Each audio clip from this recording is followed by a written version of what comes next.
Hello and welcome to Wavescan, the international DX program from Adventist World Radio. Researched and written in Indianapolis by Dr. Adrian Peterson and produced in the studios of WRMI in Okeechobee, Florida. I'm Jeff White. Today on Wavescan, From the Needles to Colombo, the radio story on the Isle of Wight, and our Australian DX report.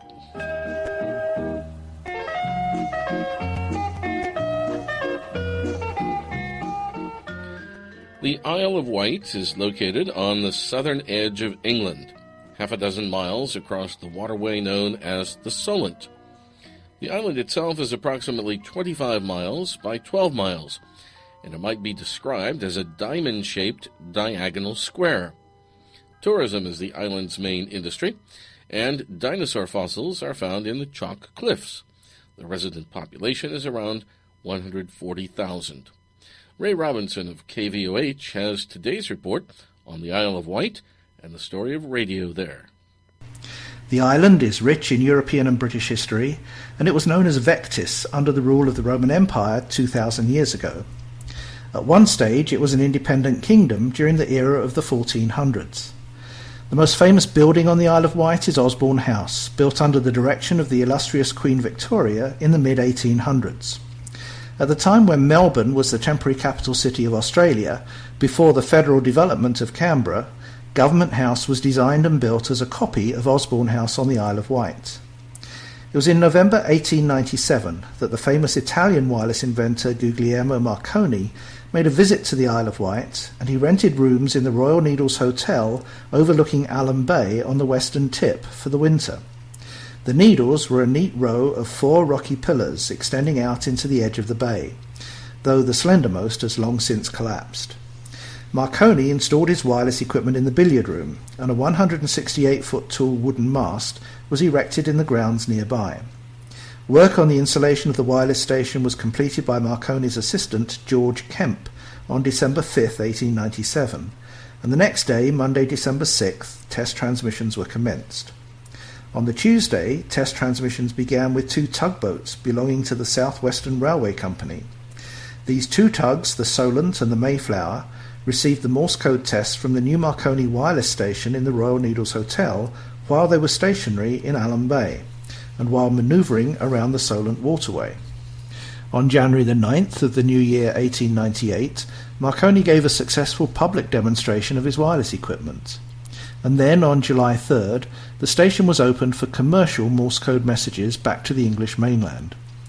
In March 1899, the Marconi Company shipped a load of wireless equipment on a motor launch to the nearby French coast, where it was installed on the ocean front at Wimereux. On the 27th, the world's first international wireless messages were exchanged between 2 Marconi stations, Wimereux in France and the Needles on the Isle of Wight in England.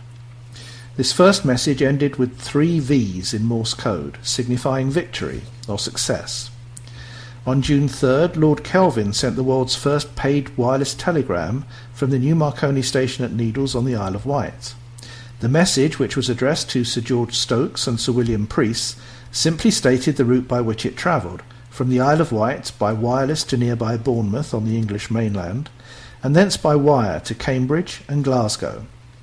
Lord Kelvin paid 1 shilling for this historic exercise.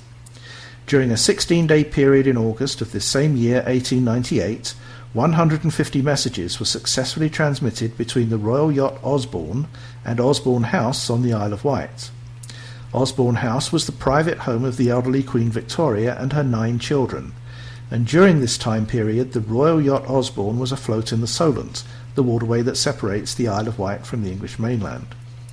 During a visit to Paris, the eldest son and heir apparent to the royal throne, Prince Albert Edward, fell and hurt his knee.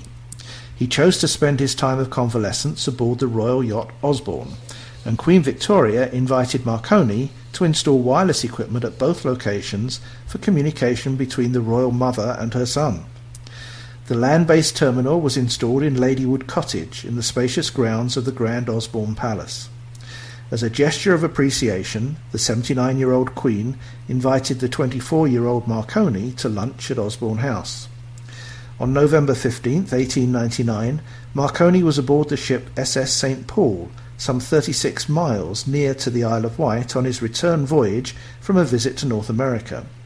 A bulletin of news was transmitted in Morse code from the Royal Needles Hotel and received on the St. Paul, where it was printed out for the passengers as the world's first wireless newspaper at sea, the Transatlantic Times. However, the hotel owner increased the rent during the next year, 1900, by £1 per week, and so Marconi dismantled the station in June and re-erected it with additional new equipment on Knowles Farm at Knighton on the bottom tip of the island. The final message from the Royal Needles at Allen Bay was on May 26th. Test transmissions from the new Knighton station began on January 22, 1901, and next day a new distance record was established with reception at the Lizard in Cornwall, a distance of 196 miles. 8 years later, this station was taken over by the British Post Office. A new Marconi station was constructed at nearby Lower Knighton. As time went by, this station was granted the call sign GNI, and it operated as Knighton Radio for marine communication. During World War II, Knighton Radio was bombed by the German Air Force, with some superficial damage nearby. Knighton Radio was finally closed on May 31, 1997. During the war, several additional temporary stations were installed on the Isle of Wight, including radar stations and a mobile communication facility that was placed on the air near Chichester immediately before D-Day, the massive invasion of continental Europe, which began on June 6, 1944. Towards the end of the year 1944, an aerial system, probably a multi-wire rhombic, and some of the temporary electronic equipment on the Isle of Wight was disassembled and shipped to Colombo, Sri Lanka, or Ceylon as it was then, for the new SEAC broadcasting station at Ikala. However, the ship was torpedoed and sunk off the coast of Ceylon, and the radio equipment was lost. A second shipment was soon afterwards sent out from England, and this was installed at the historic SEAC station at Ikala. The first and only medium-wave broadcasting station, Isle of Wight Radio, was inaugurated on April 15, 1990, with a 500-watt transmitter at Bridlesford Farm on 1242 kHz.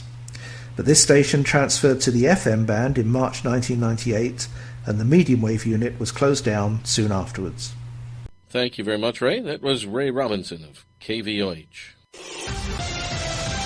island's favourite station, on air and online. This is Isle of Wight Radio. The Isle of Wight today. The top stories this lunchtime. Meeting underway to discuss spread of killer virus. We've got all our arrangements in place, advice to the healthcare system as to what symptoms to look out for. John's Club protest at County Hall. We're protesting about the closure of Newport Youth Centre. And fundraising island teenager up to £10,000. Those stories and more coming up in the programme. The Isle of Wight today with Matt White. Good afternoon and welcome to the Isle of Wight today. It's 1 o'clock. First this lunchtime, concerns about Ebola virus spreading to the UK are being discussed by the government's emergency committee.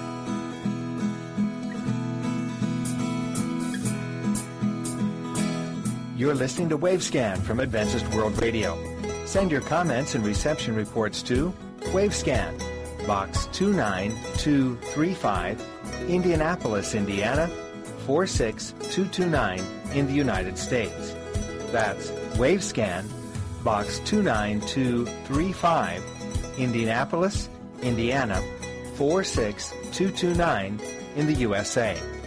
Or you can email us at wavescan@awr.org. Our email once again, wavescan@awr.org.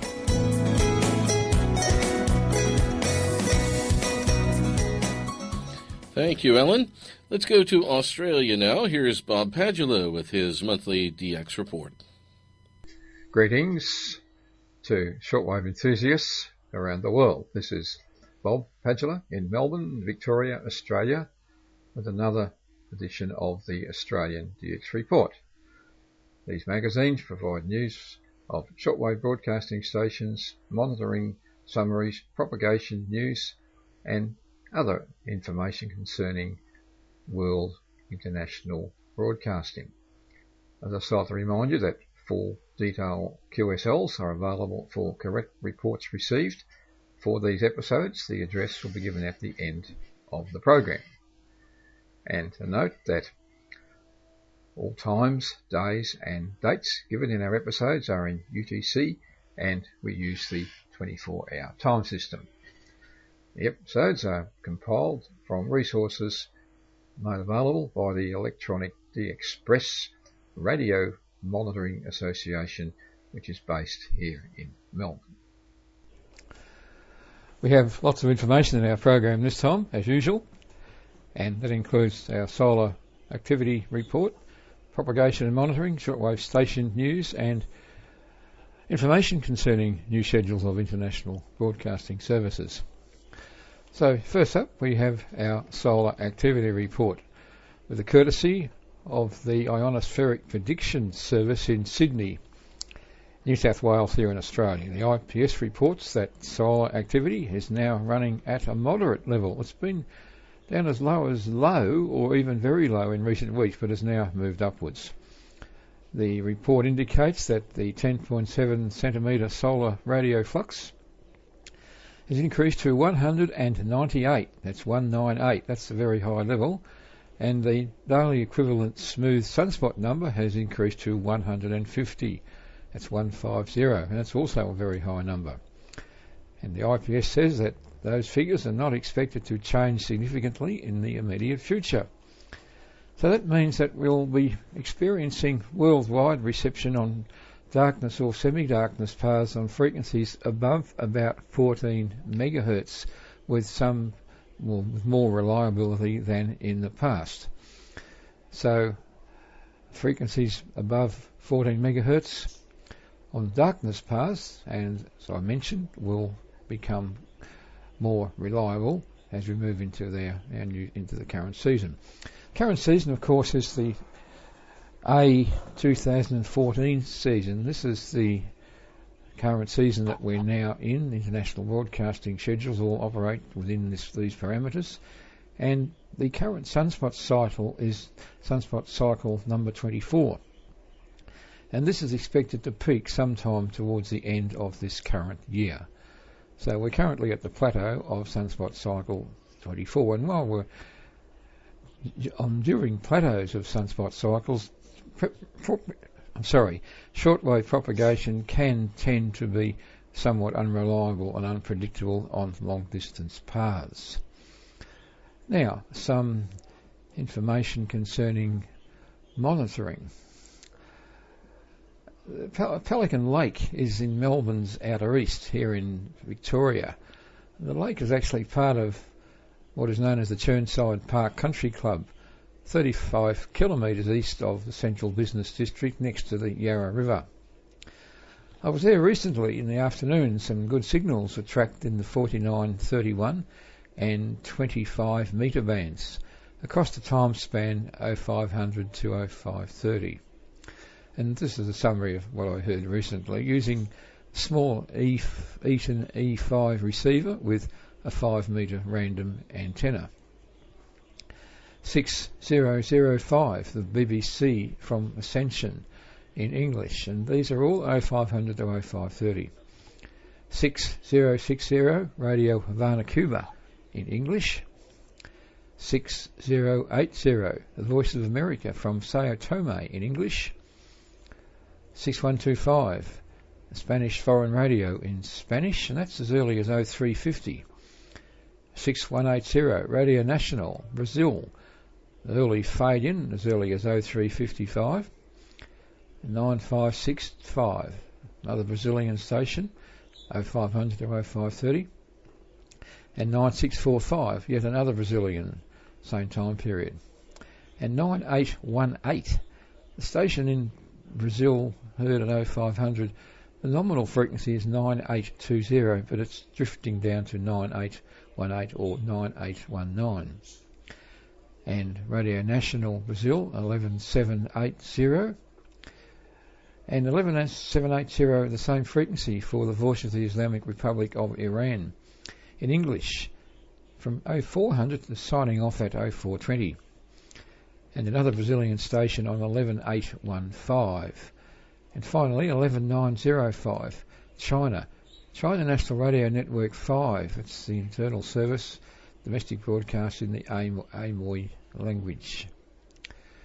Now, some more information concerning propagation, this time from another location in Melbourne's outer east.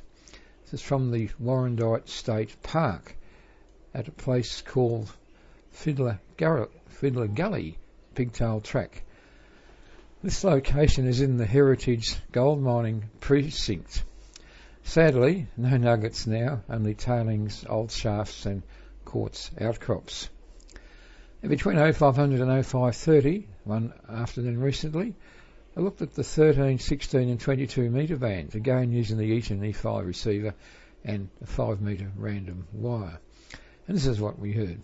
13600, Radio Oman in Arabic. 13610, China National Radio Network 1 in Chinese. 13630, Radio Australia Shepparton in English, that's ground wave propagation into Melbourne. 13650, The Voice of Korea in English. 13695, Radio France International from Issoudun, the transmitting site in France in French. Iran, 2 frequencies for the Voice of the Islamic Republic of Iran, 13710 in Turkish and 13740 in Dari. And the Vatican Radio from the Madagascar relay station at Salata on 13765, that's the Madagascar relay in English. 13790, Radio Free Asia from Tinian in the Marianas Islands in Chinese. And 13850, Radio Cairo in Egypt with Arabic. And 13860, right over the top end of the 22 metre band, Radio Fardar, the IBB station in Germany, broadcasting from the transmitter site at Lampertheim in Persian. And in the 16 metre band, quite a host of frequencies, including many from China Radio International. I won't repeat all of these here, but some of the other stations in this band at 0500 or 0530 included the Voice of the Islamic Republic of Iran on 17655 in Russian to signing off at 0520, and on 17660 in Bosnian signing on at 0520. 17670 Radio Azadi in Dari from Kuwait, and another frequency for Radio Azadi from Germany on 17690, the relay station there. And 17780, Radio Romania International in French, signing off at 0530 after programs to Africa. And 17895, the broadcasting service of the Kingdom of Saudi Arabia in Arabic. And high up in the 13 metre band, 3 frequencies noted. 21520, the Voice of the Islamic Republic of Iran in Russian to signing off at 0520. 21620, the Voice of America from Penang in the Philippines in Tibetan. And 21640, the Marianas Islands, Radio Free Asia, Tinian in Chinese. So many Chinese frequencies in that 16 metre band also in the 0500 or 0530 period. We also note Radio Azadi on 17690 from the Germany transmitting site in Dari, and 17770 Kuwait, Radio Free Europe in Russian. So interesting reception in our afternoon periods here in southeastern Australia, or Victoria particularly, as we move through our winter season. Now some international shortwave station news. BBC made some frequency changes in late June, and these are effective until the end of the current transmission season. They include the following channels: 6170 from Mayerton in South Africa, evening programs to Africa and the Middle East in English, between 1930 and 2300. And 9915 from Wolferton in England, 1930 to 2000. 3255 in the 90 metre band. This frequency in use now 2000 to 2300. And 9410, the BBC is using the Dabaya relay station in the UAE for English between 2000 and 2200. And 12025, the BBC from its Ascension Island relay station, 2000 through to 2200. And 12095, another Ascension Island frequency for the BBC, 2000 to 2100 in English. And 9510 from Dabaya in the UAE, the BBC English, 2200 to 2300. And 11625, Ascension Island, 2000 to 2200. So frequency changes for the BBC there, and they'll continue for the remainder of the current transmission season. And that's all we have time for in our episode of the Australian DX Report, which came to you from Melbourne in Victoria, Australia. I'd just like to remind you that we offer full detail QSL cards showing Australian scenes and wildlife for correct reports received for these broadcasts. We also offer an email QSL service for reports sent via the internet or email. Full details about the QSL service are available at the Electronic DXpress homepage, which is simply edxp.org. So until our next program, this is Bob Padula in Melbourne in Victoria, Australia, wishing you all good listening. Thanks for being with us, and good DX. See you soon. Thank you, Bob. Adventist World Radio is issuing a special invitation to shortwave listeners around the world to participate in the 2014 annual DX contest in association with the DX program Wavescan. Shortwave listeners, international radio monitors, and DXers around the world are invited to search their collection of QSL cards and letters for rare, unusual, and unique verifications. You're invited to make up a list, up to 5 in number, of your QSLs in this collective category, and to write a short paragraph about each. Partial entries for this year's contest are considered to be valid. At the conclusion of the contest, we at Wavescan are planning to write up and publish a detailed compilation of interesting information on a worldwide basis about the rare, unusual, and unique QSLs that come to light in this way. This will be the first occasion in the history of international radio broadcasting for the compilation of such a QSL list, and you are all invited to submit entries. You should remember to participate in our big annual DX contest in September, which comes to you under the title Rare, Unusual, Unique QSLs, AWR Focus on Asia 2014 Annual DX Contest. In brief, you are invited to, first, make up a list of your rare, unusual, and unique QSLs, up to 5 in number, and provide a photocopy of each one. Then describe these QSLs in one brief paragraph for each one. Then provide reception reports for 3 different AWR Asian broadcasts. Next, provide a photograph of an Adventist unit in your country. And finally, send along 3 radio cards for the Indianapolis Heritage Collection. As an example of a rare QSL card, in June 1966, there was an electronic exhibition in the Town Hall in Perth, Western Australia, as promotion for the Technical Training Year, TTY. The electronic exhibits included a live on-the-air television station and a live on-the-air radio broadcasting station. The transmitter for the radio station was a 200-watt unit that was on the air previously with ABC programming as 6NM in Northam, Western Australia. At the Town Hall exhibit, the output of the transmitter was fed into 2 electric light bulbs at 100 watts each, and these flickered in sync with the programming. It was coming from a reel-to-reel tape recorder. The frequency in use at the time was 1130 kilohertz. Well, our Wavescan editor, Adrian Peterson, took his portable radio receiver into the hall and tuned in to radio station TTY, Technical Training Year. The engineer in charge signed his do-it-yourself QSL card, no doubt the only QSL ever issued for this transmitter in this temporary usage.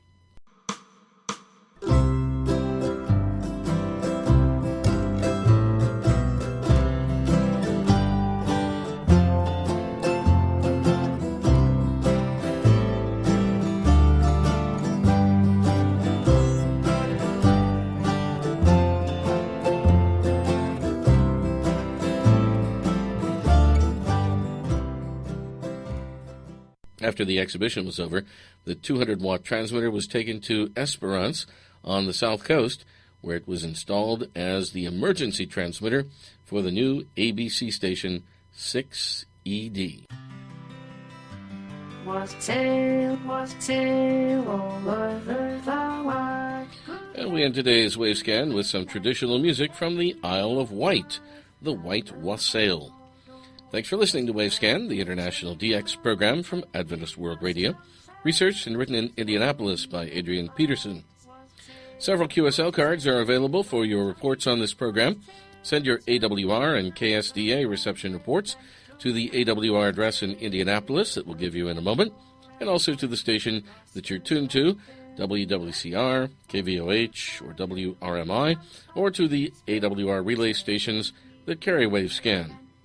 Next week, a visit to All India Radio, Kanpur on shortwave, and our Indian DX report.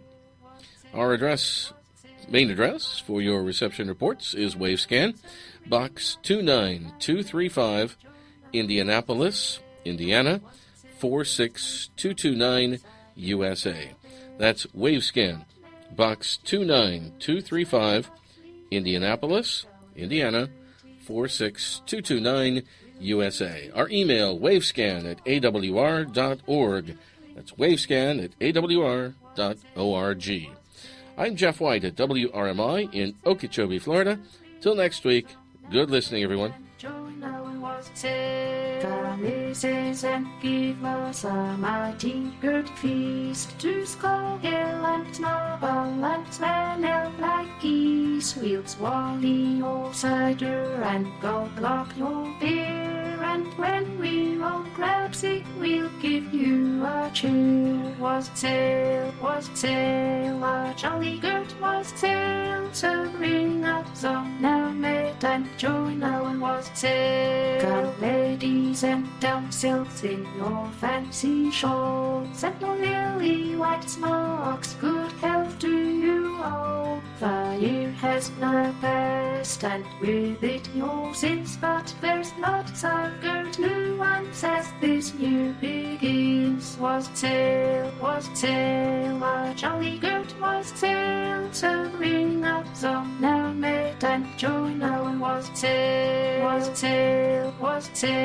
a good white was sail. So ring up song now, mate, and join our was sail.